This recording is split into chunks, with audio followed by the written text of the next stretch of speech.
Hello everybody. Oliver Sacks said that his favourite word in the English language was but. He was a neurologist, a psychologist.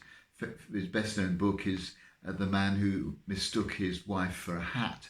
And he writes about his clients and about the way the brain works and so on. But he said he liked the word but because it kept the options open. It enabled people to see things from two sides of an argument. So and so might be true, but then also so and so might be true. I got to thinking about the word but, and I think I agree with him in one respect, that there is a kind of flexibility about the word. And there are some things where we don't, situations where we don't need to come down on either side of the fence. We can sit on it quite reasonably. If no action needs to follow, or if there's no urgency about making a decision, it's often a good idea to mull things over, to see things from two sides of the argument, to try and gather as much evidence as you can before perhaps finally making a decision. So but can be a very helpful description of what we're doing when we're having that kind of openness to different ways of looking at things. But it's also a word that can give away falseness and deception.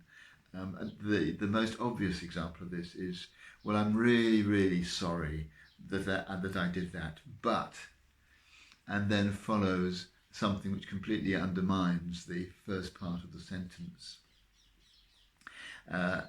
It's often the case that but is used actually to undermine what you've just said. You're being placatory in the first part of the sentence, but then you go on to say what you really think. So I think it's a word that needs thinking about when we use it.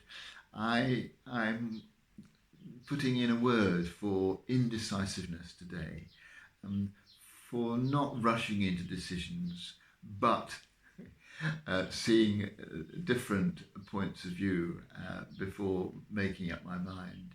But I'm also putting in a word for making sure that I am open and honest, particularly in apologies, and not following any saying sorry with a but that undermines completely the apology that I've given.